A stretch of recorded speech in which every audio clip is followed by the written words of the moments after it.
మర్చిపోయాను. నేను విజయలక్ష్మి గారు పెట్టేశారు. Very good, thank you. Okay. కార్యక్రమ పరిచయ పత్రం. ఫోరం ఫర్ ట్రూత్ సీకర్స్, సత్యాన్వేషకుల బృందం. పరమ గురువులు హెలినా పెట్రోనా బ్లవెట్స్కీ ద్వారా సమస్త మానవాళి ఆధ్యాత్మిక అభివృద్ధి పరిపూర్ణతల కొరకు అందించిన మ్యాగ్నమ్ ఓపస్ పరమాద్భుత దివ్య గ్రంథం ద సీక్రెట్ డాక్ట్రిన్, రహస్య సత్య సూత్రం, వాల్యూమ్ 1 కాస్మోజెనసిస్, ప్రథమ సంపుటము బ్రహ్మాండోత్పత్తి క్రమము. Part 1 Cosmic Evolution in 7 stanzas from the Book of Dhyan. ప్రథమ భాగము ధ్యాన గ్రంథంలోని 7 స్టాంజాస్ లో వివరింపబడిన బ్రహ్మాండ పరిణామము. గ్రంథ పఠనము, అధ్యయనము, అవగాహన, ఆత్మదర్శనము కార్యక్రమము.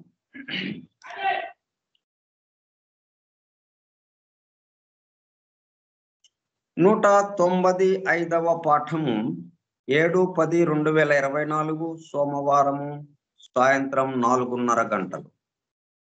ద సీక్రెట్ డాక్ట్రైన్ స్కైప్ గ్రూపులో సుదూర ప్రాంతాలలో ఎవరింట్లో వారు హాయిగా విశ్రాంతి తీసుకుంటూ ఏకకాలంలో ఒకేసారి ఏమి చేస్తున్నాము,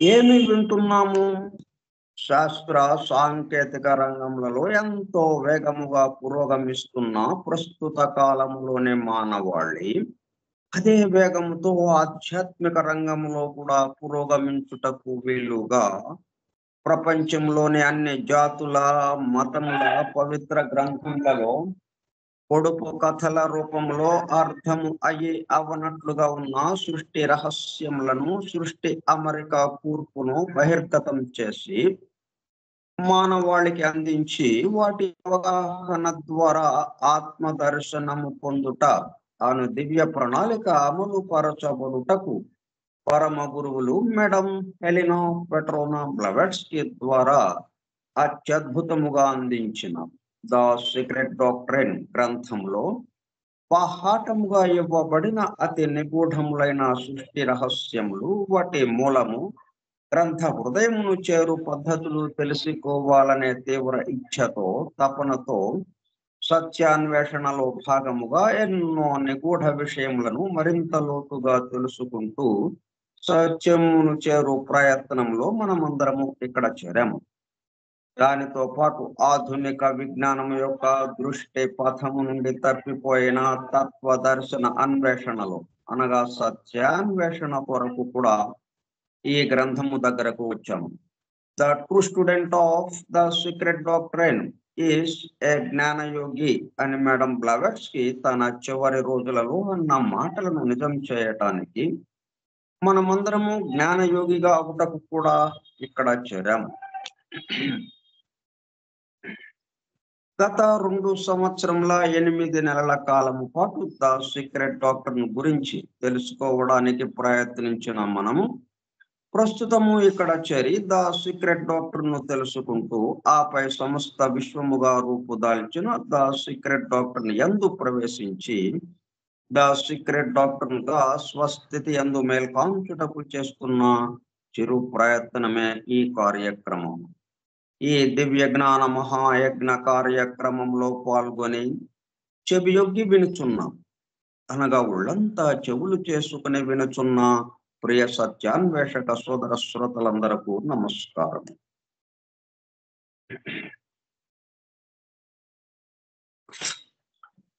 ఆనీ బెసెంట్ ద్వారా ప్రసాదింపబడిన యూనివర్సల్ ప్రేయర్ ఇన్వొకేషన్.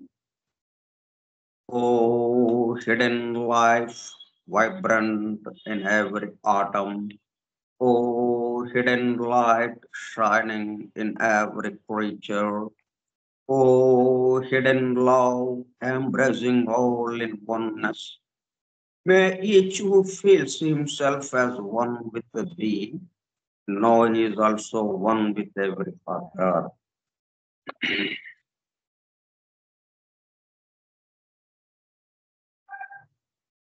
నిశ్శబ్దం నుంచి శబ్దంలోకి వచ్చాం మనం. శబ్దం మేము తీసుకుని వచ్చింది అద్భుతమైనటువంటి చైతన్యాన్ని తీసుకుని వచ్చింది, జీవశక్తిని తీసుకుని వచ్చింది, ప్రాణశక్తిని. అది శబ్దము ద్వారా అందరిలోనూ మేల్కొల్పటానికి, అందరిలో ఉన్న నిశ్శబ్దాన్ని మేల్కొల్పటానికి.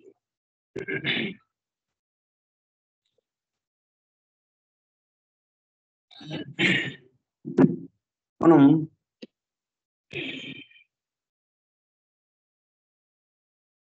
సంఖ్యల గురించి విషయాన్ని తెలుసుకోవడానికి ప్రయత్నిస్తున్నాం.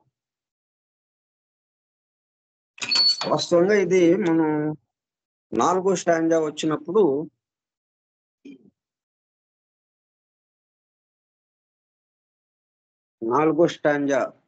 మనకి జరుగుతుండగా చెప్పుకోవాల్సింది. సందర్భం వచ్చి ఒక ఆయన అడగటం ఇప్పుడే మనం ముందుగానే కొంత వివరించుకుంటున్నాం.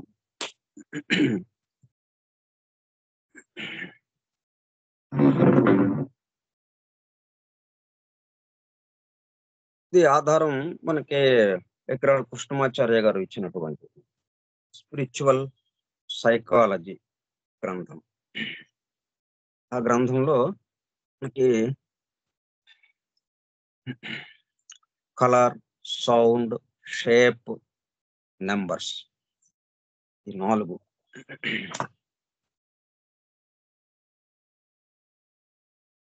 అంటే సంఖ్యలు, ఆకారము, వర్ణము,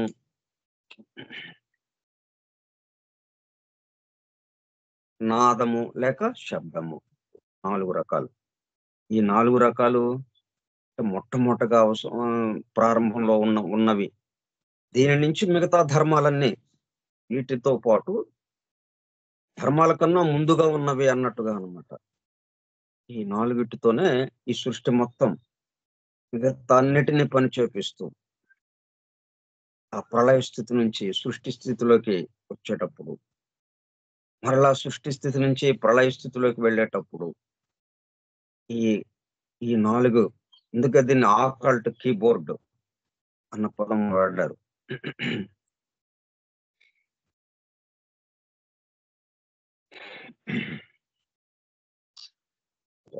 దాన్ని ఏం చేద్దాం, మనం కొంతవరకు నెంబర్స్ సంఖ్యల గురించి వివరించుకున్నాం. దాంట్లో 3 సమూహాలు ఉన్నాయని చెప్పి, అంటే 1 నుంచి 9 వరకు ఉన్న సంఖ్యల్ని 3 సమూహాలుగా విభజించారు, 3 గ్రూపులుగా. మొదటి గ్రూపు అంటే త్రిపుటి, అంటే 3గా ఉన్నాయి కాబట్టి త్రిపుటి. ఆ త్రిపుటి అంటే ఒక్కొక్క విభాగంలో 3 సంఖ్యలు ఉన్నాయి కాబట్టి దాన్ని త్రిపుటి అన్నారు. అట్లా 3 త్రిపుటులుగా అవి విభజించారు, 3 సమూహాలుగా. మొదటి త్రిపుటికి సంబంధించింది 1, 5, 7. అలాగే 2వ త్రిపుటికి సంబంధించింది 2, 4, 8. 3వ త్రిపుటికి సంబంధించిన అంకెలు 3, 6, 9. ఇట్లా 3 విభాగాలుగా చేశారు. మనం ఇప్పుడు ఏం చేస్తున్నామంటే ఇంగ్లీష్లో ఆయన ఉపన్యాసం ఇస్తే ఒక చోట దాన్ని గ్రంథంగా ఇచ్చారు మనకి ఈకే గారు. దాన్ని ఏం చేశారంటే వేదాంత ఆనందాచార్య గారు అని గుంటూరులో ఉండేవారు, ఆయన దీన్ని తెలుగు అనువాదం చేశారు. కాబట్టి ఈ తెలుగుది మనం ఈరోజు పఠించుకుందాం, అధ్యయనం చేద్దాం నేరుగా. మొదటి సమూహమునకు చెందిన అంకెలు 1, 5, 7 ప్రసార శక్తి లేనట్టువి, నాన్ కండక్టర్స్. ఇవి మూల ప్రకృతికి చెందిన జీవులను సృష్టించును. ఆ జీవులు చైతన్య స్వరూపములకు మొట్టమొదటి ప్రమాణ రూపములై ఉన్నవి. అవియే సృష్టి అందలి ప్రాథమిక జీవరాశులకు మూల స్వరూపములు.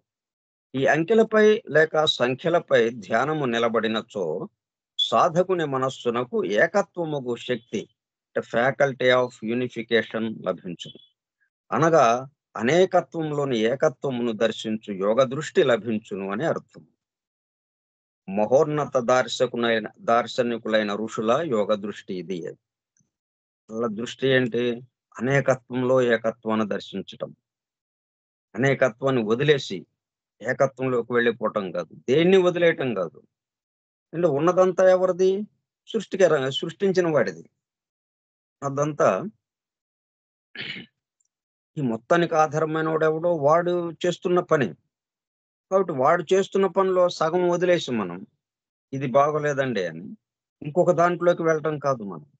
ఆయన చేస్తున్న పనిలో మనం భాగంగా ఉంటూనే ఈ మొత్తము ఈ అనేకత్వం ఎలాగా ఉంది అన్న దాంట్లోకి వెళ్ళటం మనం. కాబట్టి ఈ అనేకత్వంలో ఏకత్వాన్ని దర్శించటం.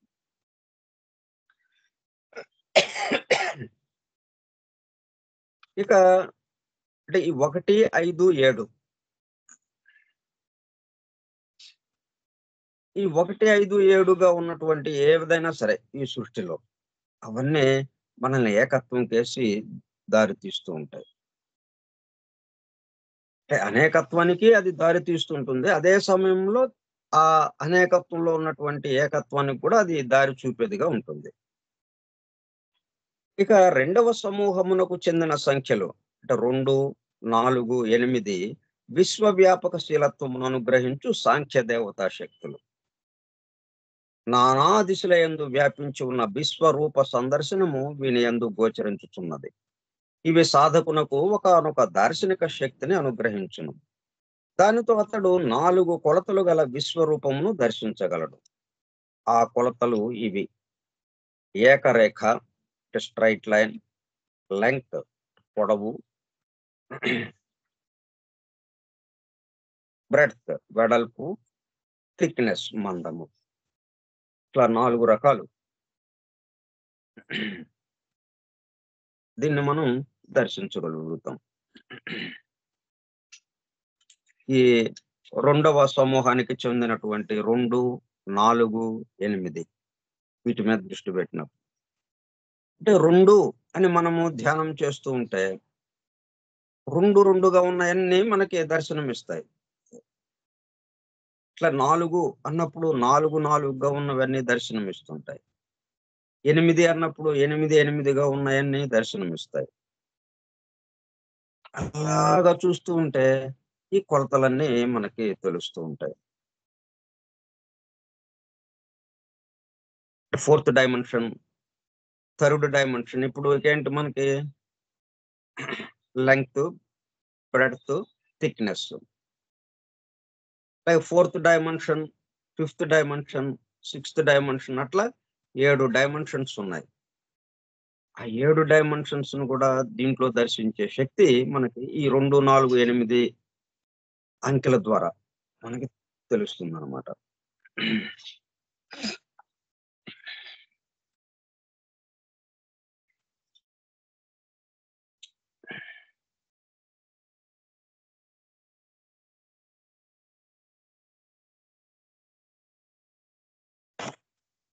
నెక్స్ట్ 3వ సమూహానికి సంబంధించి అవేంటి సంఖ్యలు 3, 6, 9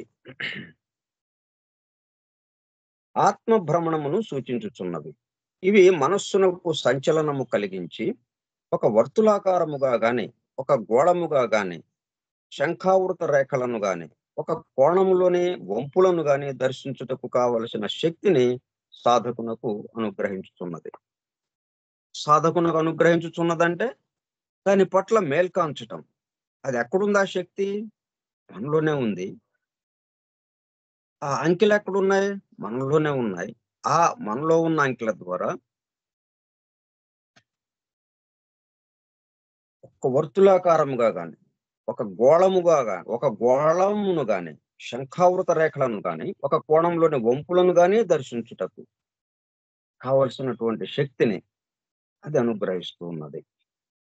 ఇప్పుడు ఈ మాదిరిగా మనం చూడగలుగుతాం. దేన్ని చూస్తున్నా గాని, ఆ వంపులను చూసినప్పుడు, గోళాన్ని చూసినప్పుడు, శంఖావృత రేఖల్ని స్పైరల్ గా ఉన్న రేఖల్ని చూసినప్పుడు అది ఆత్మ భ్రమణం. భ్రమణం ఎటు చుట్టూ తిరుగుతోంది?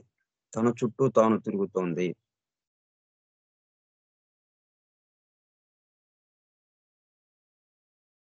దానికి సంబంధించిన విషయమంతా ఈ 2, 4, 8లో ఉన్నాయి.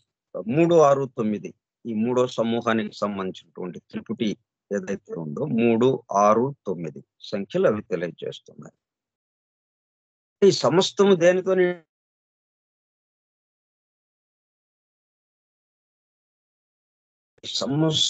దేనితో నిండి ఉన్నది? ఈ అంకెలతో నిండి ఉన్నాయి. ఈ అంకెలే మిగతా అన్నిటికీ దారి చూపిస్తూ ఉన్నది. 3వ సమూహమునకు చెందిన ఈ సంఖ్యలపై ధ్యానము కుదిరినప్పుడు భిన్నత్వంలోని ఏకత్వమును సాధించు శక్తి సాధకునకు అనుగ్రహించబడును.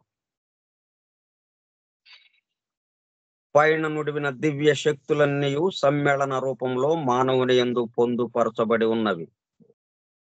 ఇవన్నీ ఎక్కడున్నాయి? మనలోనే, సమ్మేళన రూపంలో. కానీ అతని మనస్సు ప్రాణకోశమును, స్థూల భౌతిక శరీరమును మలినమునర్చి ఆవశ్యకము కానట్టి ఆందోళనను కల్పించుటచే పైన ఉదహరింపబడిన దివ్య శక్తులు కకావికలై అతనికి దూరమగుచున్నవి. ఇక్కడ ఏమైంది? మానవుడుగా ఆవిర్భవించేటప్పుడు కల్లా దేహాత్మ ప్రభావము పెరిగింది. దేహాత్మ యొక్క ప్రభావంతో పూర్తిగా లోయర్ మైండ్, కామ, అట్లాగే లింగ శరీరము, ప్రాణశక్తి, ఈ భౌతిక దేహము, వీటి వరకు పరిమితమైపోయి, అంటే లోయర్ క్వాటర్నరీ, అధో చతుర్భుజి అని ఏదైతే చెప్పుకుంటాం మనం, వాటి వరకు పరిమితమైపోయి దేహం వరకే మనము పరిమితముగా ఉండి దేహానికి కావలసినటువంటి విషయాలే ఆలోచిస్తూ, అంటే దేహానికి నాకు ఇది కావాలని దేహం ఏమీ చెప్పడం లేదు. ఈ దేహాత్మ ఏంటి అయింది? తను అణువు మొదలుకొని తన జీవితం, తన ప్రయాణం, తన మహాప్రస్థానం అణువుతో మొదలుపెట్టి జంతు స్థితి దాకా అది జరిగింది. దాని యొక్క ప్రస్థానం. ఈ జంతు స్థితి దాకా జరిగిన ప్రస్థానంలో తాను అనుభవించిన బాధలన్నిటినీ, కష్టాలని, తనని ఇబ్బంది పెట్టినవి, అవన్నీ ప్రతిస్పందించడానికి వీలు లేక తనలోనే అవి గుర్తులుగా ఉండిపోయినాయి. ప్రతిస్పందిస్తుంటే అక్కడికి అది క్లియర్ అవుతూ ఉండేది. ప్రతిస్పందించడానికి దానికి మిగతా శరీరాలు ఏమీ లేవు. ప్రతిస్పందించాలంటే కామ శరీరం ఉండాలి, మానసిక శరీరం ఉండాలి. అవన్నీ లేవు. అందువల్ల అవి నిద్రాణ స్థితిలో ఉన్నాయి. వాటి పట్ల అది మేలు కాంచలేదు. అందువల్ల ప్రతిస్పందనకి అవకాశం లేకుండా ఉండిపోయేటప్పటికి అవి గుర్తులుగా ఉండిపోయినాయి. ఇప్పుడు అవన్నీ బయటికి వ్యక్తీకరించడానికి ఈ 2 శరీరాలు తోడ్పడుతున్నాయి. జీవాత్మ ఏం చేస్తుంది? తనతో పాటు ఈ 2 శరీరాలని తీసుకుని వచ్చి ఈ ఇంజిన్ ఏం చేసింది? ఇప్పుడు తనతో పాటు ఆ 2 శరీరాలని తీసుకుని వచ్చి ఈ దేహాత్మలో చేరింది. ఎందుకంటే దేహాత్మని బాగు చేయడం కోసం, పరిపూర్ణత్వం చేకూర్చడం కోసం. తీరా అదేమైంది? అది జీవాత్మ నుంచి నేర్చుకోవాల్సింది పోయి, జీవాత్మని పక్కన పెట్టేసి, అలా కూర్చోబెట్టి జీవాత్మని, ఇక తను చెలరేగటం ప్రారంభించింది. దానివల్ల ఏమైంది? ఇప్పుడు మనం ఇటువంటి శక్తులన్నీ మనకున్నాయి. మనం అనేకత్వంలో ఏకత్వాన్ని దర్శించగలం అని గాని, ఇట్లా మనం ఈ 3 సమూహాలకి చెందినటువంటి శక్తులన్నిటిని మనము కలిగి ఉన్నామని గాని, ఈ విషయాలేమీ అవగాహన లేకుండా పూర్తిగా భౌతిక స్థాయిలో ఉండడం వల్ల ఇట్లాగా ఆ దివ్య శక్తులు ఏమైనాయి? కకావికలై అతనికి దూరమగుచున్నవి. అంటే జీవాత్మ అలా దూరంగా ఉన్నట్టు అయిందన్నమాట. ఈ 3 సమూహములను విడగొట్టి ఒక్కొక్క దానిపై ధ్యానము నిలిపినచో సాధకుని యందున్న సర్వశక్తులకు ఒక క్రమమైన, సుందరమైన ఒక కూర్పు లభించును. అయితే కొన్నాళ్ళయిన తర్వాత ఇట్లా ఏదో సాధన చేద్దాం. ఇప్పుడు మనం నడుస్తున్న దారి అంత బాగున్నట్టుగా లేదు అని ఒక భావన కదిలింది. అంటే దేహాత్మలో ఇది ముళ్ళ బాటగా ఉన్నది. ఈ చక్కటి ఆహ్, పుష్పాలతో పుష్పాల మీదుగా నడుస్తున్నట్టుగా లేదు. ముళ్ళు మీద నడుస్తున్నట్టుగా ఉంది. కాబట్టి ఈ దారి కాదు, ఇంకోటేదో ఉంది అన్నది కొంచెం కదిలింది. కదిలినప్పుడు ఇదిగో ఇటువంటి ఏదన్నా అతనికి తారసపడ్డప్పుడు దాని మీద ధ్యానాన్ని నిలపడం ప్రారంభిస్తాడు. ఆ ధ్యానం నిలిపినప్పుడు ఏమవుతుంది? ఈ 3 సమూహములను విడగొట్టి, ఇటు 3గా మనం చెప్పుకున్నాం గదా! 3 సమూహాలుగా. మళ్ళీ ఒక్కొక్క దాంట్లో మూడేసి అంకెలుగా. అంటే మొత్తం 1-9 వరకు ఉన్న వాటిని 1, 5, 7 అనేది ఒక భాగం. 2, 4, 8 ఒక సమూహం. 3, 6, 9 ఇంకొక సమూహంగా పెట్టుకున్నాం మనం. ఈ మూడిట్లో ఏదో ఒకటి ఒక సమూహం మీద ఒక్కొక్క దానిపై ధ్యానము నిలిపినచో, ఒక్కొక్క సమూహము కొంతసేపు ఒకటి, కొంతసేపు లేకపోతే కొంతసేపు అయిన తర్వాత మళ్ళీ రెండో దాని మీద రెండో సమూహం, మూడో సమూహం ఇలాగ ధ్యానాన్ని చేస్తూ ఉంటే ఏం జరుగుతుందప్పుడు? సాధకుని యందున్న సర్వశక్తులకు క్రమమైన, సుందరమైన ఒక కూర్పు లభించింది. అంటే చెల్లాచెదురుగా పడ్డట్టు అనిపిస్తున్నటువంటిది ఇప్పటి వరకు అవన్నీ ఒక క్రమంగా, ఒక క్రమమైన పద్ధతిలో కూర్పు చేసినట్టయిపోతుంది. చేసి అది ఇంకా యాక్టివేట్ అవ్వటం ప్రారంభమవుతుంది. ఆ శక్తుల యందు మనం మేల్కాంచినట్టయింది. ఆ శక్తులతో కూడుకొని మనం ఇక్కడ వ్యవహరించటంగా జరుగుతుంది.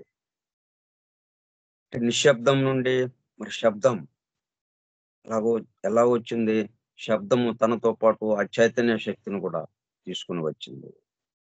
చంచలమై అధఃస్థాయికి చెందిన మనస్సును నిర్మలాత్మ స్వరూపముగా మలచుటకు కావలసిన యోగానుభూతి త్వరితమగును. అట్టి వేగమును పుంజుకొనుటకు సర్వ మానవ శక్తుల యొక్క సుందరమైన కూర్పు సాధకునకు బాగుగా తోడ్పడదు. ఎట్లాగా చేయాలో మనం చేసే పనులు, ఆలోచనలు, మాటలు ఇవన్నీ కూడా ఇన్ రైట్ వే. అంటే సృష్టికి సంబంధించినటువంటి నియమ నిబంధనలు, సృష్టి ధర్మాలు వాటికి అనుగుణంగా ఇవన్నీ పనిచేయటం ప్రారంభమవుతుంది. మన యొక్క ఆలోచనలు రావటం ప్రారంభమవుతుంది. దానితో అనుసంధానమై, దానికి అనుగుణంగా మన జీవితం నడవటం ప్రారంభమవుతుందప్పుడు. ఇట్లా ఈ అంకెల మీద ధ్యానాన్ని నిలిపినప్పుడు మనలో మేల్కొన్న శక్తుల ద్వారా ఈ విధంగా జరుగుతుంది. అయితే దీనికి ఇంకోటి కూడా తోడ్పడాలి. మనం చేస్తున్న పనులు. ఎందుకంటే ప్రతిఫలాపేక్ష లేని నిస్సంగమైన సేవా పరాయణత్వము అది లేకుండా మనం ఎటువంటి సాధన చేసినా మరలా అస్వార్థపూరితమైనటువంటి దేహానికి పరిమితమైనటువంటి ఆ దేహాత్మ దగ్గరే ఉండిపోతుంది. దేహాత్మ తను ఆ భౌతిక స్థితి వరకే ఉండిపోతుంది. ఆ భౌతిక స్థితిని దాటి ఈ మొత్తాన్ని దర్శించలేదది. ఈ సేవా కార్యక్రమం సేవ అన్నది ప్రతిఫలాపేక్ష లేని నిస్సంగ సేవా పరాయణత్వముతో కూడుకుని ఇటువంటి పనులు మనం చేస్తుండాలి. అట్లా గాకుండా నేను దీంతో అభివృద్ధి చెందాలి అని చెప్పి ధ్యానం చేస్తుంటే అప్పుడేం జరుగుతుంది? వస్తాయి శక్తులు. శక్తుల పట్ల ఎందుకంటే ఆటోమేటిక్‌గా నువ్వు ఆ సంఖ్యల్ని తట్టావు గాబట్టి మనం సంఖ్యలను తట్టడం అంటే ఏంటి? సంఖ్యల గురించి ధ్యానం చేయడం అంటే మనం స్విచ్ వేసినట్టు. స్విచ్ వేస్తే తప్పనిసరిగా ఆ ఫ్యాను లేకపోతే బల్బు అది వెలుగుతుంది, తిరుగుతుంది. ఫ్యాన్ తిరుగుతుంది, బల్బ్ వెలుగుతుంది. అట్లాగే ఆ శక్తులు మనకి ఆ శక్తుల పట్ల మనం మేలుకొంచుతాం. కానీ వాటి వినియోగం ఎట్లా? నా కోసమా? నా చుట్టూ ఉన్న వారి కోసమా? అలాగే మనం ఈ సమస్తమందు పరివ్యాప్తం అవుతాం. ఇవన్నీ ఆగిపోతాయి. ఏది? ప్రతిఫలాపేక్ష లేని నిస్సంగమైన సేవా పరాయణత్వము అన్నది లోపించినప్పుడు. దాన్ని పక్కన బెట్టి, దాంతో జత జేయకుండా ఈ ధ్యానం నా కోసం అని చేస్తే ఆ పద్ధతిలోకెళ్తుంది. అలా కాకుండా దీన్ని జత చేసుకొని సేవా పరాయణత్వాన్ని దాన్ని జత చేసుకుంటూ దీంట్లోకి వచ్చేస్తే ధ్యానం ఇట్లా ధ్యానం చేస్తే వీటియందు మేల్కొంటాం శక్తులయందు. ఆ సంఖ్యలకి గల శక్తులన్నీ వాటి యందు మనం మేల్కాంచుతాం. కానీ వాటినేం చేస్తాం? మన చుట్టూ ఉన్న వారి కోసం, సృష్టించిన వాడి కోసం అన్నట్టుగా వెళ్ళిపోతాం. దాంతో క్రమంగా మనం ఈ మొత్తం పరివ్యాప్తం అయిపోతాం. ఆత్మ దర్శనము, ఏకత్వానుభూతి అట్లా వాటిల్లోకి వెళ్ళిపోతాం మనం. ఆధ్యాత్మ విద్యా సాధన అన యోగ సాధనయే. సాధకుడు మున్ముందుగా తనలోని అహం అస్మి అను మంత్రమును ధ్యానించవలెను. అహమస్మి అంటే నేను నేనే అన్నట్టుగా. అంటే ఇక్కడ నేను నేనే అని ఎందుకు అనాల్సొచ్చింది? చిన్న నేనుగా దేహాత్మ ఉన్నది. పెద్ద నేనుగా ఉన్న దానికి సంబంధించిన ప్రతినిధిగా జీవాత్మ ఉన్నది. జీవాత్మ ప్రతినిధిగా మన అసలైన నేనేదైతే పెద్ద నేను ఏదైతే ఉందో, ఈ సమస్తానికి సంబంధించిన నేను, దానికి ప్రతినిధిగా ఇక్కడ జీవాత్మ ఉన్నది. దేహానికి పరిమితమైనటువంటి నేను అనేది ఒకటి పక్కనే ఉంది. ఇప్పుడు ఈ నేను, ఈ దేహానికి పరిమితమైన నేను,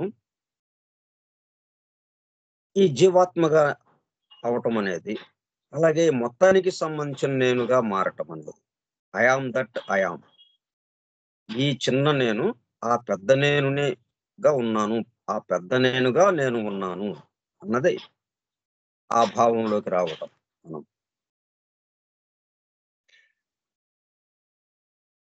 అంటే ఆ మంత్రాన్ని ధ్యానిస్తే అహమస్మి అన్న మంత్రాన్ని ధ్యానిస్తే అహం అస్మి, అహమస్మి అంటే నేను నేనే.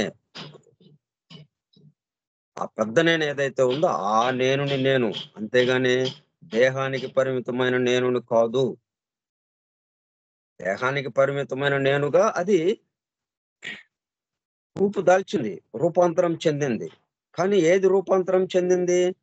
పెద్ద నేను ఏదైతే ఉందో, ఈ మొత్తానికి సంబంధించిన నేను ఏదైతే ఉందో, ఆ నేనే ఈ చిన్న నేనుగా రూపాంతరం చెందింది. ఈ చిన్న నేను ఎక్కడో విడిగా బయట నుంచి రాలేదు. జలము మంచుగడ్డగా కట్టుకుంది. మంచుగడ్డ ఎక్కడి నుంచో వేరుగా రాలేదు. జలమే మంచుగడ్డగా కట్టుకుంది. రూపాంతరం చెందింది. అట్లాగే పెద్ద నేను చిన్న నేనుగా, ఈ దేహానికి పరిమితమైన నేనుగా రూపాంతరం చెందింది అన్న విషయం మనకి ఇట్లాగ అహమస్మి అన్న మంత్రాన్ని ధ్యానం చేస్తుంటే, మనం ఈ పెద్ద నేనునే చిన్న నేనుగా మారాను. నేను అసలైన పెద్ద నేనుని అన్న దాంట్లోకొస్తాం. అది యోగ విద్యాభ్యాసమునకు కేంద్ర బిందువై ఏక సంఖ్యాత్మక దివ్య శక్తిగా పరిణమించును. అప్పుడు ఎన్ని నేనులున్నాయి మనకి? ఇప్పుడు మనం ఎంతమంది ఉన్నాము? ఇక్కడికే మనం ఐదుగురు ఉన్నాము. ఐదుగురము ఎవరికి వాళ్ళం నేను అని చెప్తున్నాం గదా! అంటే ఇక్కడ 5 నేనులున్నాయని మనం చెప్పుకోవాల్సొస్తుంది. అట్లాగే మొత్తం మరి కోటాను కోట్ల నేనులున్నాయి ఇప్పుడిక్కడ లెక్క జూసుకుంటే. మరి వాస్తవంగా కోటాను కోట్ల నేనులున్నాయా? ఉన్నది ఒకటే ఒక నేను. అందుకే మనం లెడ్బెటర్ దాంట్లో చెప్పింది దివ్యజ్ఞాన ప్రబోధిని చెప్పుకునేటప్పుడు. ఒక కొసను విశ్వాత్మ, ఇంకొక కొసను కోటాను కోట్ల ఆత్మలు. ఆ విశ్వాత్మే కోటాను కోట్ల ఆత్మలుగా రూపాంతరం చెందింది. ఆ జలమే అనేక మంచుగడ్డలుగా రూపాంతరం చెందింది. ఇంకొకటి మంచుగడ్డ అంటే వేరే వస్తువు లేదక్కడ మంచుగడ్డ అనేది. జలమే మంచుగడ్డగా రూపాంతరం చెందింది. అట్లాగే ఆ విశ్వాత్మే అనేక ఆత్మలుగా రూపాంతరం చెందింది అని ఆ ఒకటిలోకి వెళ్ళిపోతాం అప్పుడు మనం. కేంద్ర బిందువై ఏక సంఖ్యాత్మక దివ్య శక్తిగా పరిణమించును. దానిని రేఖాగణితంలోని వృత్త కేంద్రముగా గుర్తించవలెను. అంటే ఈ సంఖ్యల ద్వారానే ఎలాగా మనం ఆ ఏకత్వానుభూతిలోకి వెళ్ళటం, ఈ అనేకత్వంలో ఉన్న ఏకత్వాన్ని దర్శించటం, అన్నీ ఆ పద్ధతిలో మనకి తెలియజెప్పడానికి ఈ అంకెలు ఉపయోగపడుతున్నాయి ఇట్లాగా. ఎందుకంటే వీటిలన్నిట్లోనూ ఉన్నది అంకెలే కాబట్టి. అంకెల ద్వారా మనం ఎలాగా తెలుసుకోగలుగుతున్నాం? అంటే ఉన్నది అంకెలే కాబట్టి. అంకెలతో కూడుకొని ఉన్నది సమస్త సృష్టి. అందుచేత ఆ వృత్తమే ఇది ఏ సాధకుని పరివేష్టించి ఉన్న ఒక తేజోవలయమై అతనికి దర్శనమిచ్చును. అంటే తను కేంద్రంగా ఉండి, తన చుట్టూ ఇది. ఆ దిక్చక్రం అని మనం ఏదైనా చెప్పుకున్నాం మొదట్లో. ఇప్పుడు మనం విశాలమైన ప్రదేశంలోకి వెళ్ళామనుకోండి, సముద్ర తీర ప్రాంతం. అక్కడికి వెళ్తే, అక్కడ మనం నిలబడ్డప్పుడు మన చుట్టూ ఒక వృత్తం, ఒక గుండ్రటి రేఖ మనం ఒక వృత్తంలాగా కనిపిస్తుంది. దానికి కేంద్ర బిందువుగా మనం ఉన్నట్టు. మన చుట్టూ ఒక వలయాకారముగా, ఒక వృత్తాకారముగా ఒక గీత కనిపిస్తుంది మనకి. అదేంటి? ఆకాశాన్ని, భూమిని విడదీస్తున్నట్టుగా కలిసిన చోటు. ఆకాశము, భూమి కలిసిన చోటుగా ఒక రేఖ చుట్టూ మనకి వృత్తాకార రేఖ మన చుట్టూ ఏర్పడి ఉంటుంది. దాన్నే దిగ్మండలము అంటాము. హొరైజన్ అంటాం. దానికి కేంద్రంగా ఎవరున్నారు? అది చూసేవాడున్నాడు ద్రష్ట. మనం. ఎవరికి వాళ్ళకి ఆ కేంద్రము ఎవరికి వాళ్ళదే. మళ్ళీ ఆ కేంద్రం గూడా మనం ఎక్కడుంటే అక్కడే కేంద్రం. అంతేగాని భూమికి కేంద్రం కాదది. చూసేవాడికి, ద్రష్టకి కేంద్రం అది. అక్కడ ఉంది ఒక తాళం చెవి. ఆ వృత్తమే సాధకుని పరివేష్టించి ఉన్న ఒక తేజో వలయమై అతనికి దర్శనమిచ్చును. మొట్టమొదటగా సాధకుడు తూర్పు వైపునకు తిరిగి స్థిర సుఖాసనమున కూర్చుండవలెను. తదుపరి దిక్చక్రముపై సూర్యోదయ స్పర్శా బిందువును గుర్తించవలెను. మనం సు ఈ సముద్ర తీర ప్రాంతంలో సముద్రపు ఒడ్డున కూర్చున్నామనుకోండి. అప్పుడు ఆ సూర్యోదయ బిందువుని తూర్పు వైపుకి తిరిగి కూర్చొని మనం కేంద్రంలో ఉన్నాం. మన చుట్టూ ఒక వృత్తాకారముగా ఈ భూమి, ఆకాశము కలిసినటువంటి రేఖ ఒకటి ఉన్నది మన చుట్టూ. అలా చూస్తున్నాం. సూర్యోదయమైంది. సూర్యుడు ఉదయించాడు. ఆ సమయమున సాధకుడు తనకు తాను ఆ బిందువుతో అనుసంధింపబడును. అంటే ఆ సూర్యుడు అక్కడ ఉదయించుచున్నటువంటి సూర్యుడు కేంద్రంలో ఉన్నటువంటి మన వరకు ఒక గీతలాగా అయిపోతుంది. అనుసంధింపబడతాం మనం. మన నుంచి అంతవరకు ఒక గీత. ఈ అనుసంధానము ఉదయించు సూర్యుని నుండి సాధకునిలోని అంతర్యామి వరకు ప్రయాణించుచున్న ఒక జ్యోతిష్ కిరణము వలె ఉండును. అది ఎడతెగకుండా ప్రసరింపబడుచుండును. ఆ కిరణము సాధకుని దార్శనిక వలయంలోని వ్యాసార్థము వలె సాక్షాత్కరించును. అదేమైంది? వ్యాసార్థమైంది గదా! రేడియస్. అంటే అది పరిధి నుంచి మనం కేంద్రానికి ఒక గీత గీస్తే అది వ్యాసార్థం.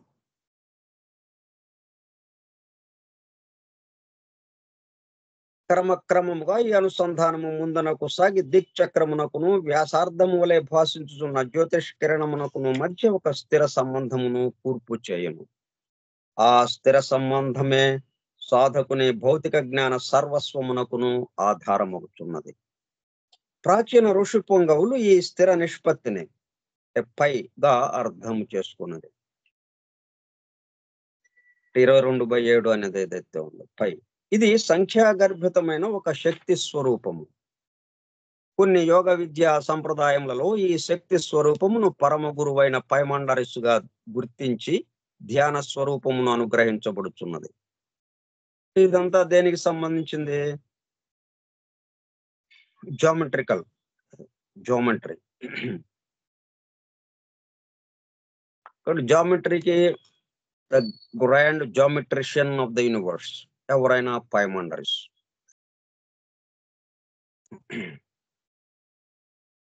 మహా రేఖాగణిత శాస్త్రజ్ఞుడు. రేఖాగణిత శాస్త్రజ్ఞుడు Poimandres. Thoth Hermes, Thoth Hermes అన్నకు సంబంధించిన యోగ గ్రంథములు కొన్ని ఉన్నవి. అవి మానవునకు జ్ఞాన సంపద సమస్తమును ఈ పరమ గురువు ఎట్లు అనుగ్రహించునో వర్ణించుచున్నవి. ఈ పైమండరిస్ అన్నాయన.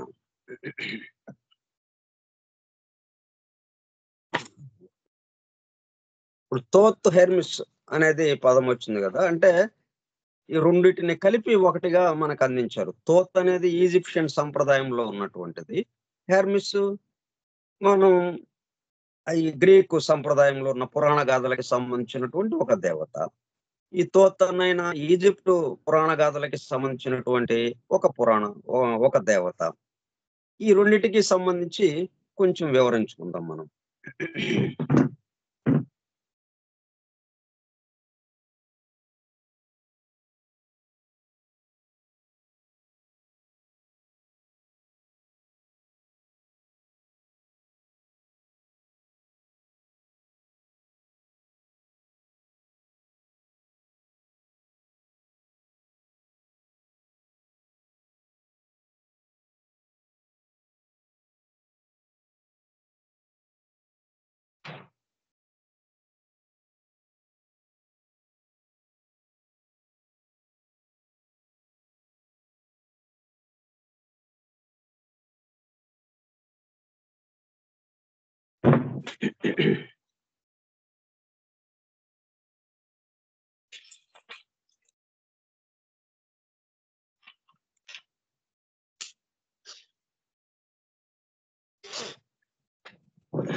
Thoth, Hermes, is a syncretic deity combining Hermes, the Egyptian god Thoth and the Greek god Hermes. వీళ్ళిద్దరిని కలిపి చెప్పేదన్నమాట ఇది. Thoth, Egyptian God of wisdom, జ్ఞానానికి సంబంధించినటువంటి దైవము ఆయన, దేవత. విజడమ్, మ్యాజిక్ అండ్ రైటింగ్, మంత్ర విద్యకి సంబంధించి, అలాగే జ్ఞానానికి సంబంధించి, అలాగే లేఖనమునకు సంబంధించి writing. Pattern of scribes and knowledge, associated with moon measurement and time, కొలతలకి, కాలానికి, అలాగే చంద్రుడికి సంబంధించి, చంద్రకళలకి సంబంధించి. Symbol ibis bird, crescent moon.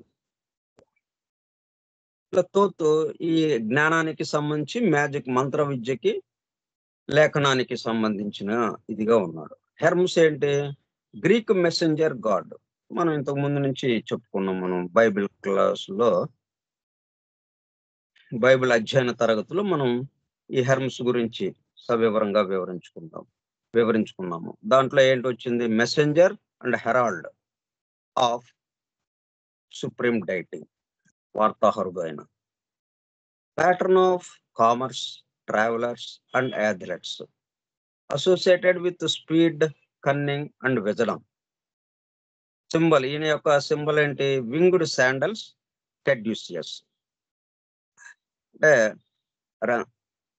రెక్కలు కలిగినటువంటి, రెక్కల పాదరక్షలు, రెక్కల శిరస్త్రాణం, రెక్కల టోపీ, అలాగే చేతిలో ఒక మంత్రదండం. వీళ్ళిద్దరిని కలిపింది ఏంటి? దేన్ని సింబల్ గా చెప్పారు, సంకేతంగా వీళ్ళని కలిపారు? Fusion of Egyptian and Greek mythologies during the Hellenistic period. ఇది ఎట్లా సంభవించిందంటే, ఈ పురాణ గాథల్లో ఉన్నటువంటి నిగూఢముగా, రహస్యముగా దాగి ఉన్న విషయాలేంటి, వాటిని బయటికి తీసుకురావటం కోసం. ఇప్పుడు అణుశక్తిని బయటకు తీసుకురావడానికి ఫ్యూషన్ అనే ప్రక్రియను ఉపయోగిస్తారు. అంటే అణువు గర్భంలో దాగినటువంటి శక్తిని వెలికి తీయటం. అట్లాగే ఈ పురాణ గాథల్లో గర్భితమైన ఉన్నటువంటి అద్భుతమైనటువంటి ఆ శక్తుల్ని వెలికి తీసుకురావటం. వాటి యొక్క అంతరార్థం ఏమిటి, అంటే రహస్యార్థం ఏమిటి, వేటిని చెప్పడం కోసం వాటిని సంకేతంగా మనకి ఇచ్చారు, వేటిని తెలియపరచడం కోసం. వాటిని తెలుసుకోవటం ద్వారా ఏవి మనలో మైలుకొనాలో వాటిని గురించి కూడా అది ఎలాగా తెలుపుతుంది. ఇప్పుడు మనం 1, 5, 7 ఏం చేసాం? మనం ధ్యానం చేస్తున్నాం. అలాగా సంఖ్యలని చేసేటప్పటికల్లా వాటికి ఉన్న అద్భుతమైన శక్తులన్నీ మనలో మేల్కాంచడం ప్రారంభించినాం. అట్లాగే ఈ పురాణ గాథల్లో ఉన్న ప్రతి పాత్ర, మొత్తం కథ అంతా మనలో అలాగా నిగూఢముగా, రహస్యముగా దాగి ఉన్నటువంటి వాటిని మేల్కొల్పెట్టేట్టు చేస్తుంది. అది fusion of Egyptian and Greek mythologies. ఈ రెండింటిని కలిపి, ఎందుకంటే గ్రీకుకి ఎక్కడి నుంచి వచ్చింది? ఈజిప్షియన్ నుంచి వచ్చింది. ఈజిప్షియన్ కి చాల్డియన్ నుంచి వచ్చింది. చాల్డియన్స్ కి భారతదేశం నుంచి వచ్చింది. ఇట్లా ఆరిజిన్ ఏమో భారతదేశం. ఈ జ్ఞానానికి విజడం, ఈ నాలెడ్జ్ మొత్తానికి, ఈ ఆత్మదర్శనానికి సంబంధించి విషయాలు మొత్తం కూడా భారతదేశం నుంచి ప్రసారమై చాల్డియన్లు, తర్వాత ఈజిప్షియన్లు స్వీకరించి, ఈజిప్షియన్ నుంచి గ్రీకులు స్వీకరించినప్పుడు ఏం చేస్తాం? ఇప్పుడు మనం దీన్ని చదువుతున్నాం, ఉన్నదన్నట్టు చెప్పుకుంటున్నామా? వాళ్ళు ఏదైతే ఇచ్చారో అక్షరము అంతవరకే మనం ఆగట్లేదు. మళ్ళీ మనకేదైతే తెలుసో, మనకి ఇంకా ఇతరితర వేరే ఏవేవో అయితే మనకి అందుబాటులో ఉన్నాయో వాటిని దీనికి జోడించి వాటికి వాటికి వీటిని దీన్ని జోడించి, దీనికి వాటిని జోడించి మొత్తం కలగలిపి ఇంకొంచెం కొత్త రూపాన్ని ఇస్తున్నాం మనం. కొంచెంగా. అట్లా వాళ్ళేం జేశారంటే, ఇప్పుడు ఇట్లాగా మనం ఒకే ఇది ఇంతమందిని దాటుకుంటూ మన దగ్గరకొచ్చింది. కాబట్టి ఈజిప్ట్ నుంచి మనకి వచ్చినప్పుడు, ఈ రెండిటిని మనం కలిపితే, ఈజిప్షియన్‌ది అంటే ఒరిజినల్ అది. వీళ్ళకి ఒరిజినల్ ఈజిప్షియన్ గదా! ఈజిప్షియన్‌లు. వీళ్ళకొచ్చిన గ్రీకులకొచ్చినటువంటిది. గ్రీకుల దగ్గర ఉన్న పురాణ గాథలు, ఈజిప్షియన్ దగ్గర ఉన్నటువంటి పురాణ గాథలు. ఈ రెండిటిని కలిపితే ఏం జరుగుతుందో అని Egyptian and Greek mythologies during the Hellenistic period. ఇది ఏ కాలంలో జరిగింది? Lasting from 323 BCE. ఆహ్, క్రీస్తు పూర్వం 323 సంవత్సరం మొదలుకొని 31 సంవత్సరం వరకు. క్రీస్తు పూర్వం 323 నుంచి 31 వరకు. క్రీస్తు పూర్వం అనేటప్పటికి అంకెలు తగ్గుతూ వస్తాయి. క్రీస్తు శకమేమో అంకెలు పెరుగుతూ వస్తాయి. క్రీస్తు శకం మొదటి శతాబ్దం, రెండో శతాబ్దం, మూడో శతాబ్దం, లేతే 100, 200, 300, 500 ఇప్పుడు 2000లో ఉన్నాము. క్రితం 1900లో ఉన్నాం. అక్కడి నుంచి 2000కి వచ్చాము. ఇట్లాగా పెరుగుతూ వస్తాయి. క్రీస్తు శకం అన్నది. క్రీస్తు పూర్వమేమో ఎందుకంటే క్రీస్తు పూర్వము, క్రీస్తు శకంలో కలవటం కోసం అది 0 అవ్వాలి కదా! అక్కడ. అందుకని మనం ఏం చేస్తాం? ఆహ్, ఎక్కువ సంఖ్య నుంచి తక్కువ సంఖ్యలోకొస్తాం. అందుకే 323 సంవత్సరం నుంచి క్రీస్తు పూర్వం 31 సంవత్సరం మధ్యలో ఈ ప్రయత్నం జరిగిందనమాట. Followed the death of Alexander the great. ఈ అలెగ్జాండర్ కాలంలో ఆయన మరణించిన తర్వాత ఇగో ఇటువంటి ఈ ప్రయత్నం ఈ రెండిటిని కలిపి embodied wisdom, magic and knowledge. అక్కడ విజడమ్‌కి, మ్యాజిక్‌కి హెర్మ్స్‌ని పెట్టారక్కడ. ఇక్కడ కూడా తోత్ అన్న ఆయన పెట్టారు. ఇక్కడ ఈజిప్షియన్ సంప్రదాయంలో తోత్ అన్న ఆయన పెట్టారు. తోత్ అన్న ఆయన దీనికి ప్రతినిధిగా నిలబడి ఉన్నాడు. అలాగే ఇక్కడ పేరు మారిందంతే. హెర్మ్స్ అని. గ్రీక్ పురాణ గాథల్లో హెర్మ్స్ అన్నారు.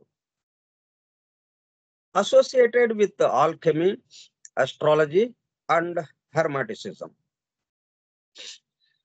ఆల్కెమీ అంటే రసవాదం. అంటే బేసర్ మెటల్స్‌ని అంటే తక్కువ స్థాయిలో ఉన్నటువంటి మెటల్స్‌ని, తక్కువ స్థాయి లోహాల్ని ఉన్నత స్థాయి లోహాలుగా మార్చటం. అంటే ఇనుముని బంగారంగా మార్చటము అన్నట్టుగా. ఆల్కెమీ. ఇదొక అట్లాగా చేసిన వాళ్ళున్నారు. అట్లా చాలా కాలం, చాలా మనకి వేమన మనకి ఈ మధ్యన. తర్వాత ఈ మధ్య కాలంలో ఈకే గారు గుంటూరులో ఉండగా, ఎకరాల కృష్ణమాచార్య గుంటూరులో ఉండగా ఆయన ప్రత్యక్షంగా చూసాడు ఎట్లాగా బంగారాన్ని చేయటం. తక్కువ లోయర్ మెటల్స్‌ని బంగారం గోల్డ్‌గా మార్చటం అనేది ఆయన ప్రత్యక్షంగా కనులారా వీక్షించాడు. ఎలా చేయటం అనేది. ఇట్లా ఉన్నదది. ఆ రసవాద విద్య అంటాం అనే ఆల్కెమీ అనేది అదొకటి ఉన్నది. అయితే అదేంటంటే మనం అనేకత్వంలో ఉన్నటువంటి ఒకడిని ఏకత్వానికి తీసుకురావడం అనేది అసలైన రసవాదం. అంటే తక్కువ స్థాయిలో ఉన్నటువంటి దేహానికి పరిమితమై దేహాత్మ భావనతో ఉన్నటువంటి ఒక వ్యక్తిని పరిపూర్ణ వ్యక్తిగా బంగారంగా మార్చటం. అంటే ఎందుకు బంగారం అని అంటున్నాం మనం? ఉన్న లోహాల్లోకి అత్యంత విలువైనదిగా మనం భావిస్తాం కాబట్టి. దాంట్లో ఉపయోగాలున్నాయి గాబట్టి దాంతో. అందుకని మనం ఏదైనా ఒక విషయము ఉన్నతమైన దానికి చెప్పాలి అంటే బంగారం అనే దానితో పోలుస్తాం మనం. కాబట్టి అట్లా బంగారంగా మార్చటం. అంటే పరిపూర్ణ వ్యక్తిగా మార్చటం. దిగువ స్థాయిలో ఉన్నటువంటి దేహాత్మ వరకే పరిమితమైనటువంటి, భౌతిక స్థితికి పరిమితమైనటువంటి ఒక దిగువ స్థాయి వ్యక్తిని అత్యున్నత స్థాయికి సంబంధించినటువంటి పరిపూర్ణత్వం సాధించినటువంటి పరిపూర్ణుడుగా మార్చటం అనేది ఆల్కెమీ రసవాద విద్య అయితే దాన్ని ఏం చేశారు వీళ్ళు, ఈ లోయర్ మెటల్స్ బేసర్ మెటల్స్ ని గోల్డ్ గా మార్చడం అనే దానికి పరిమితం చేసుకున్నారు. మళ్ళీ ఎక్కడికైనా గానీ మనకి శక్తులు అందుతాయి. కానీ వాటిని మళ్ళీ ఏమవుతుంది, మళ్ళీ దీని యొక్క ప్రభావంలో పడిపోతాం. ఆసురీ శక్తి ప్రభావంలో. అంటే ఆసురీ శక్తి ఎప్పుడు కూడా మ మనల్ని పరిధి కేసి లాగటం ఎట్లాగా అన్నట్టుగా ఉంటుంది. అనేకత్వం కేసి లాగటం ఎలాగా అన్నట్టుగా ఉంటుంది. ప్రతి క్షణం ఈ 2 పక్కనే నిలబడుంటాయి. మనం ఏమాత్రం ఏమారినా సడెన్‌గా అది లాగేస్తుంది అనేకత్వంలోకి. మనం ఎంత మరి సనక సనందనాథులు వైకుంఠ ద్వారం దగ్గరికి వెళ్లారు. కానీ ఏం జరిగింది? శాపం ఇచ్చేశారు. ఆ స్థితిలో ప్రేమ తప్ప ఇంకా ఏముండాలి? ఇక స్వామి దగ్గరికొచ్చేశారు. స్వామి అంటే అర్థం ఏంటి? సమస్తాన్ని వ్యాపించి ఉన్నవాడు. అందరిలోనూ వ్యక్తమవుతున్నవాడు. ఈ స్వామే అందరి రూపాలతో ఉన్నవాడు. ఈ రూపాలన్నీ స్వామివే అన్న స్థితిలో ఉన్నవాళ్ళు, వాళ్ళని శపించడము అంటే, వాళ్ళు స్వామి కాదనే కదా ఇక. ఇతరముగా దర్శించారు వాళ్ళు. అంటే ఎందుకని? ఇదిగో ఈ ఆసురీ శక్తి ప్రభావం. అంటే ఎక్కడికి వెళ్ళినా గాని మన పక్కనే ఉంటుందది. వెంటనే కిందకి లాగేస్తుంది. అందుకే మనకి ఎటువంటి అద్భుత శక్తులొచ్చినా మళ్ళీ వెంటనే దాన్నేం చేస్తాం? అనేకత్వంలోకి లాగేస్తాం. మన స్వార్థం కోసం వాడేస్తాం. సమాజం కోసం గాకుండా స్వార్థం కోసం అన్నట్టుగా ఉంటుందన్నమాట. అందుకు మనం ఇవన్నీ దేనితో జోడించాలి మనం? ప్రతి క్షణం ప్రతిఫలాపేక్ష లేని నిస్సంగమైన సేవా పరాయణత్వము. అందుకే ఇంత పెద్ద మాట చెప్తే మనకి గందరగోళం అవుతాం గాబట్టే, మనం చేస్తున్న పనులు ఎలాగ చేస్తున్నామో ముందు ఇది నిర్ణయం తీసుకొని, ఇక అప్పుడు మీరు యోగ సాధన మొదలెట్టండి. యోగ సాధన మొదలుపెట్టబోయే ముందుగా అసలు మనం పనులు ఏంటి చేస్తున్నాం? మనం చేసే పనులేంటి? అని ఒక్క నిమిషం ఆలోచిస్తే, మన చుట్టూ ఉన్న వాళ్ళకి పనులు చేసి పెడుతున్నాం. మనం జీవించడం కోసం మన చుట్టూ ఉన్న వాళ్ళకి పనులు చేస్తున్నాం. అయితే దాన్ని ఏమంటున్నాం మనం? మనం జీవించడం కోసం, నేను అభివృద్ధి చెందడం కోసం, నా చుట్టూ ఉన్న వాళ్ళకి పని జేస్తున్నాను. ఒకవేళ వాళ్ళ అవసరం లేదనుకోండి, మనం జీవించాలి. మనం రోజువారీ అవసరాలన్నీ తీరిపోతాయి. ఎవ్వరితో అవసరం లేదు మనకి. మనం ఒక్కళ్ళమే కూర్చుంటాం. సమయానికి ఆహారం వస్తుంది. కావాల్సినయన్నీ వచ్చేస్తుంటాయి ఇక మనకి. ఎవ్వరితో అవసరం లేదు మనకి. అప్పుడు మనం ఇతరులకు చేసి పెడతాం పని. ఇంకెందుకు జేస్తాం మనం? మన అవసరాలు గడుస్తున్నాయి గదా! మనం ఇతరులకి ఎందుకు జేస్తున్నాం చచ్చి చెడి? మన అవసరాల కోసం అని గదా మనం అనుకుంటూ చేస్తున్నాము. కానీ దానివల్ల ఏమవుతుంది అట్లా కాకుండా మనకి తెలిసిన పనిని ఇతరులకు చేసి పెట్టడం అన్న విషయంతో మనం చూసుకుంటే అది అలాగా సాగుతూ ఉన్నది. మనం ఇతరులకే చేసి పెడుతూ ఉన్నాము. అట్లా ఇక్కడ దీనికి సంబంధించి మనం క్లియర్ జేసుకుంటే అప్పుడు ఇక యోగ సాధన మొదలుపెట్టండి. ఇంకా ఎటువంటి అద్భుత శక్తులొచ్చినా మనం వైకుంఠ ద్వారం దగ్గరికి వెళ్ళిన సనక సనందనాథుల్లాగా కంగారు పడమిక. ఎందుకంటే మనకు తెలుసు సమస్తము ఆయనతో నిండి ఉన్నది.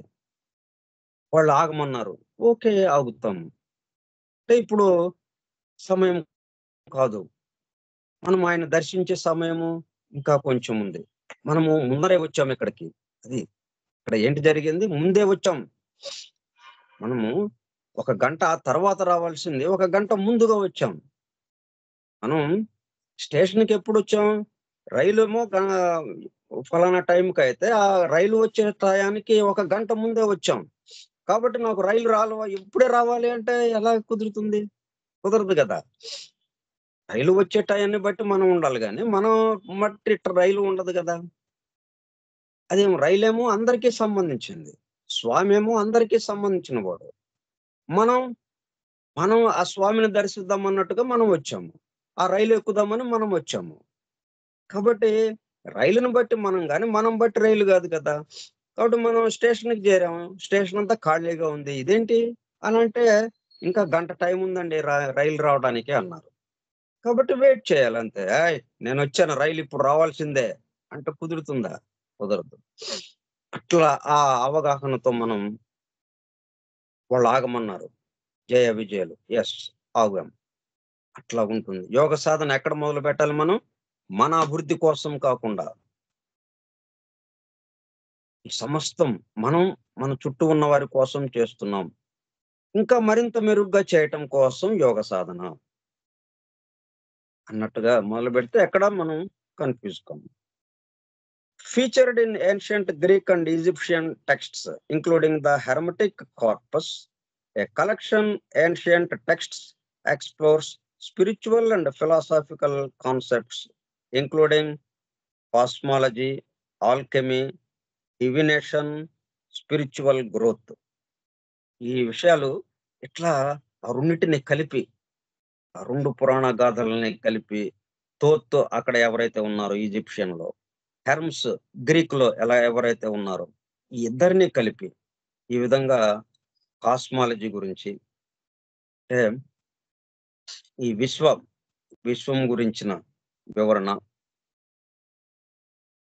ఆల్కెమీ, డివినేషన్ ఆ దివ్యత్వానికి సంబంధించి, స్పిరిచ్యువల్ గ్రోత్.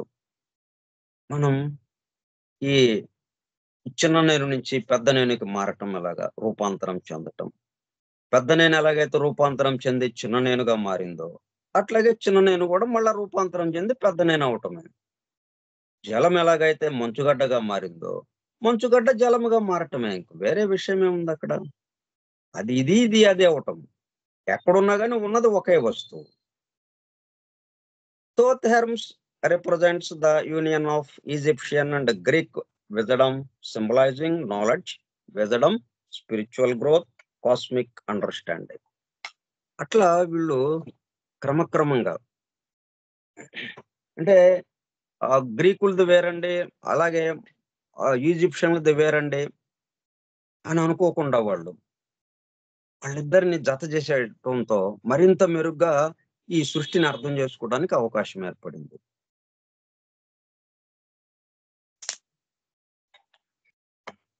సో, మిగతా విషయాలు మనం రేపు చెప్పుకుందాం.